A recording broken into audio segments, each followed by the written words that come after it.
Rumpelstiltskin always says that magic comes with a price. But for this price, you can get a nice piece of jewelry. Use code ONCEPOD for 10% off your first order at Unusual Magic Jewelry on Etsy. Click the link in the description.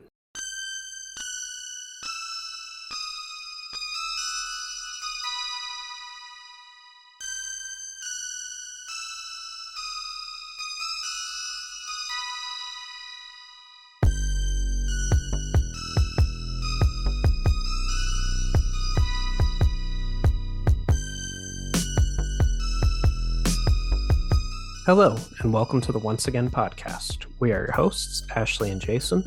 In this episode, we'll be looking at the 1993 film, The Nightmare Before Christmas. This is the second episode in our spooky series, celebrating the Halloween films owned by Disney. In this series, we won't be doing a deep analysis of each scene, but rather giving our impressions of the overall film and the songs from the film. We'll also be giving a score to the film and ranking the songs. So grab some candy, sit back, and enjoy this episode. The Nightmare Before Christmas, also known as Tim Burton's The Nightmare Before Christmas, is a 1993 American stop-motion animated musical dark fantasy Halloween Christmas-themed film. Whew, that was a lot to get out. It was directed by Henry Selick in his feature directorial debut, and produced and conceived by Tim Burton. It tells the story of Jack Skellington, the king of Halloween Town, who stumbles upon Christmas Town and becomes obsessed with celebrating the holiday. The Nightmare Before Christmas originated in a poem written by Burton in 1982 while he was working as an animator at Walt Disney Productions. Over the years, Burton's thoughts regularly returned to the project, and in 1990, he made a development deal with Walt Disney Studios. Production started in July of 1991 in San Francisco. Disney initially released the film through Touchstone Pictures because the studio believed the film would be too dark and scary for kids. The film met with both critical and financial success, earning praise for its animation, particularly the innovation of stop-motion art form, characters, songs, and score. It has grossed $91.5 million worldwide since its initial release and garnered a cult following. It was nominated for the Academy Awards for Best Visual Effects, a first for an animated film. The film has since been reissued by Walt Disney Pictures and was re-released annually in Disney Digital 3D from 2006 until 2009, making it the first stop-motion animated feature to be entirely converted to 3D. As previously mentioned, it was directed by Henry Selick. The screenplay was by Caroline Thompson. There was an adaptation by Michael McDowell. The story is by Tim Burton, based on a poem by Tim Burton. It was produced by Tim Burton and Denise DeNovi. The film stars Danny Elfman as Jack Skellington's singing voice, Chris Sarandon as Jack Skellington's talking voice, Catherine O'Hara as Sally, William Hickey as Evil Scientist, Glenn Sadix as the Mayor, Paul Rubens as Locke, Ken Page as Oogie Boogie, and Ed Ivory as Santa. The cinematography was by Pete Korsick. It was edited by Stan Webb, and the music is by Danny Elfman, with animation by Joel Fletcher, Owen Klatt, Angie Glocka, and Justin Kahn. And I named all those names because a lot of work went into this movie. Stop motion animation is really tough to do, so I wanted to give them the credit they deserve. The film was released on October 29th, 1993. It originally had a budget of $24 million, or in today's money, $45.3 million, and the box office earnings were $91.5 million, or $172.8 million today. Moving on to the plot. Halloween Town is a fantasy world filled with various monsters and supernatural beings associated with the holiday. Jack Skellington, respected by the citizens as the Pumpkin King, leads them in organizing the annual Halloween celebrations. So my first note here, the song This Is Halloween, I gave it an 8 out of 10. I knew the song, or at least the chorus for the song, without ever seeing the film before, and I said it's iconic. I can agree with that. It's definitely not my favorite song of this film, but I also like the more depressing songs, so spoilers. I do want to say for this scene, and just in general, the kind of aesthetics we're getting into this for this film, it really bothered me how blurry everything seemed, especially in these darker sections of the film. Like you don't notice the stop motion blur as much in like the Christmas Town sections where things are brighter and white and not so dark. This entire film felt blurry to me and was very annoying to me once I noticed it. Like I couldn't unsee the blur, and it ruined my enjoyment of this movie. I didn't pick up on that, but as I've mentioned in previous podcasts, maybe I've cut it out by this point. I'm not sure because I haven't edited the episode, but I'm not a big Tim Burton fan. So my note here is that although I don't enjoy the aesthetic of the film, I can appreciate all the effort that went into it. Like that I wouldn't notice the blur, I don't think, unless I was watching it now after hearing you say that, just because the Tim Burtoniness of it turns me off. Yeah, I can understand that. And, for the listening audience here, Jason's never watched this movie before. So Yeah, I've seen this a few times and I've always liked it, but I feel like I did not like it as much this time around while I was watching it more for the purposes of talking about it.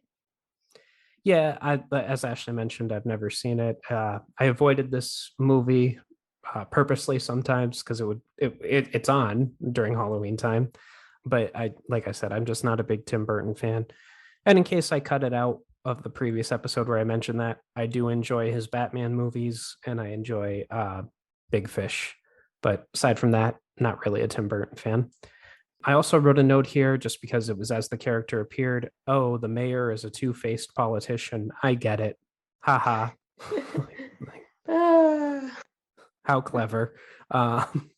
So moving right along, Jack has grown weary of the same annual routine and wants something new. Wandering into the woods the next morning, he encounters 6 trees containing doors leading to other holiday-themed towns and enters the one for Christmas Town. And I have a note here. The song Jack's Lament, it was fine. It expresses the character's feelings, but it was nothing special for me. 4 out of 10.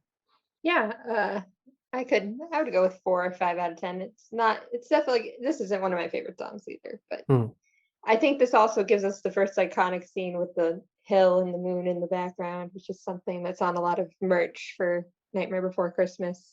Yeah, even in the Kingdom Hearts video games, which I played, Halloween Town is one of the worlds that you go to, and the hill is in there. The tub that walks on its own isn't, like, everything's in there. But I specifically remember that hill that moves as Jack's walking down it. I also have a note here saying the other trees I saw were Valentine's Day, St. Patrick's Day, Thanksgiving, Easter, and Christmas. Yep. I just my whole thing about this scene is they didn't know these trees were here before. No. Jack's the first person to wander out into these woods, I guess. It does seem like he's walking a long time at the beginning of the movie. So who knows? I mean, the other characters couldn't find him, so I assume he walked way too far. Yeah. I just think it's interesting that St. Patrick's Day was held up as high. Maybe it's because it's a, visually distinctive. You see the 4-leaf clover, you know what it's for. But even though I'm half Irish, St. Patrick's Day has never really been that big of a holiday for me. And it's ironically a much bigger holiday here in America than it is in Ireland. Like, it's a nothing holiday in Ireland. Like you said, I think it's just because it had a very distinct icon that they could put on a tree. Mm. And then I also have here the song What's This? Again, another famous song I knew without ever having seen the film. And I would actually put this one on my playlist. I gave it a 7 out of 10. 6 out of 10. The song bores me sometimes, but I do love it. It's kind of the let it go from this movie. Yeah, it's not that it's bad. I like all the renditions that are done by rock bands that exist for like alternative versions, but the original is, I don't really care. Go listen to the Panic at the Disco version, then get back to me. And the Fall Out Boy, there's a Fall Out Boy version. So come back to me. Okay. I also have a note here that I'm giving the movie some bonus points for having the vampires use umbrellas during the day. I liked that and it made me laugh. So, Uh, awed by the unfamiliar holiday, Jack returns to Halloween Town to show the residents his findings. But unaware of the idea of Christmas, they compare everything to their ideas of Halloween. However, they do relate to one Christmas Town character, its ruler, Santa Claus, or Sandy Claus, as Jack mistakenly calls him. Jack sequesters himself in his tower to study Christmas further and to find a way to rationally explain it, but ultimately decides that Christmas Town deserves a break and announces that Halloween Town will take over Christmas this year. So I have two songs written for this part. The first song is Town Meeting Song, fine and funny parts, 5 out of 10. And then the song Jack's Obsession, again, fine, but not fantastic, 4 out of 10. there's something about the Town Meeting song that I just don't like, and I don't know what it is, but 3 out of 10, do not like it. I just don't enjoy it. However, I'm on the exact opposite spectrum with Jack's Obsession. That is one of my favorite songs. I like that he's trying to figure out Christmas, and I love him just experimenting with like Christmas light bulbs and stuff. It's funny to me. Yeah, So fair like enough. 7 out of 10. I love that song. Okay. But I will say, I just love that the whole town is absolutely losing their minds that Jack is missing. We only have a whole year till Halloween. What Yeah. will you do? Jack, you've been missing like 12 hours. What are we gonna do? You know, it's interesting too. When he comes back, like the mayor says, like, I'm an elected official. I can't do anything. Like, I guess because Jack is the Pumpkin King, he's actually in charge of the town. Like, he does tell everyone what to do. So even though they have a mayor, Jack runs the town. And then I have written here, speaking of that, Jack assigns the citizens of Halloween Town Christmas themed jobs, including singing carols, making presents, and building a sleigh pulled by skeletal reindeer. What could go wrong with any of this? Nothing. So it's all going to work out perfectly. So Sally, a beautiful ragdoll woman who secretly loves Jack, experiences a vision that their efforts will end disastrously, but Jack dismisses this, tasking mischievous trick-or-treating trio, Lock, Shock, and Barrel, abduct Santa and bring him to Halloween Town. And I have here the song Kidnap Sandy Claus, mostly bored me, and I gave it a 2 out of 10. I think it's got a good jingle. 3 out of 10. I do like that we first kind of hear about Oogie Boogie here too. Like, also because you don't have this noted later, but they do mess up and not grab Santa the first time they go to grab. They grab the Easter Bunny. Yeah, you're right. Who's terrified to be there. Who's terrified, can't talk, and is just like, what's going on? And poor little Mr. Bunny. And then Jack's just like, bring him back wherever you found him. I also have the song here, Making Christmas. It's all right. I enjoyed the contrast in the scenes showing the happy and pleasant world of Christmas Town with the disturbing world of Halloween Town. But the song itself is just a 3 out of 10 for me. Yeah, I would agree with that. Later on, Jack tells Santa he will be handling Christmas in his place this year and orders the trio to keep Santa safe, but against his wishes, they instead deliver Santa to Oogie Boogie, a gambling boogeyman who plots to play a game with Santa's life at stake. Sally attempts to rescue Santa so he can save Jack from his potential fate, but Oogie captures her as well. And I have here the song Oogie Boogie Song. Felt like a traditional Disney villain song. I enjoyed it and would put it on a Disney playlist, though it is not a go-to song for me. I give it a 7 out of 10. I could agree with that. I do love and also not love the coloring of Oogie Boogie's lair. Like, it's very black light, neon heavy, and again comes off very blurry in sections because of it being stop motion. So it's a little annoying to me watching it. I wonder if the blurb is done purposely to like try and maybe cover up some of the stop motion anime. I don't know. Maybe I'm sure it has something to do with the stop motion, which is why I keep mentioning it, because there's no other reason why that blur would exist. but it's definitely aggravating. So I have here Jack departs to deliver his presence in the real world, but they instead frighten the populace. When word spreads about Jack's wrongdoings, he is shot down by the military, causing him to crash into a cemetery. And the song here is Sally's Song. And I wrote that it's the most quote unquote general song. It doesn't directly apply to the movie. It could be used in a different movie. It was fine and short, 6 out of 10. Yeah, I would agree with that. Mm. It's nothing special. And I also wrote that during the montage of Jack giving out the presents, there's a Batman Returns reference, which is another film directed by Tim Burton. Two of the toys were a cat and a penguin that look exactly like images from Batman Returns. Also, Danny Elfman played a very similar scene in this scene to that one, like the music from it. And that Batman Returns is also kind of a Christmas movie. So bonus points. Also, can we talk about the fact that literally the military had to step in and be like, we are shooting this fake Santa out of the sky? Hey, The violence. while the saddened residents of Halloween Town think Jack is dead, he actually survived. And while he bemoans the disaster he has made of Christmas, he finds he enjoyed the experience nonetheless, reigniting his love for Halloween, but soon realizes he must act to fix his mess. And here I'm assuming you're going to give this song a high rating, the song Poor Jack. And I actually felt bad for Jack during this song, but it's not making my playlist. But it's a solid 6 out of 10. This is my favorite song. I won't pretend that it's not good when you're depressed. Yeah. It's a good song to play. Not that makes it a good reason to play it, but it is a good song for if you need some sad music. Well, I actually really, really enjoyed the beginning of it. And I probably would have given it a higher rating, but it kind of crescendos and gets bigger. And that's where it kind of lost me. If it had been more like the beginning of... Of course it does. Jack is the most extra person in existence. It has to get all crescendo and bigger because he is a big personality. It's a shame Tim Burton is American and not British, because then Jack Skellington could be the most fabulous English character. If you're wondering what we're talking about, check out a previous episode. Jack returns to Halloween Town and infiltrates Oogie's lair, confronting and defeating him by ripping apart a thread holding his cloth form together, causing the bugs inside him to spill out, reducing him to nothing.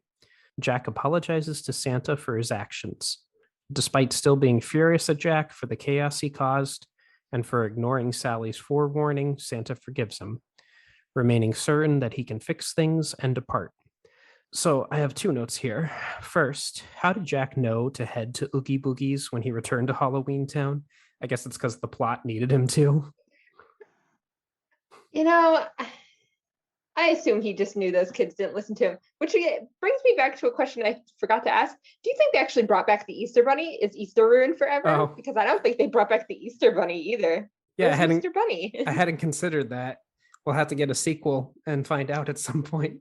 But what happened to Easter Bunny? Yeah. I also wrote here that Jack straight up murdered Oogie Boogie. Like, it wasn't one of those accidental Disney deaths where, like, his string accidentally gets tied in the claw and pulls him apart. Or no, yeah. He's just like, nope, you're done. Like, I'm done with you. To be fair, Oogie Boogie is kind of billed as much more like sinister compared to most Disney villains, if you think about it. Like, he's literally would just kill Santa. So yeah. And my final thing here is, as Santa replaces Jack's presents with genuine ones, the townspeople of Halloween Town celebrate Jack's survival and return. Santa then shows his forgiveness to Jack by bringing a snowfall to Halloween Town, which somewhat fulfills Jack's original dream and causes the Halloween Town residents to finally realize what Christmas is really about. Afterwards, Jack and Sally declare their love for each other. And I have here, the song is called Finale/Reprise, and it's a blending of This Is Halloween and What's This?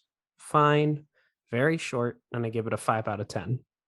Yeah, I would agree with that. You also get the little bit of lyrics of Jack and Sally professing that love is also in song. It's cute, like 5 out of 10.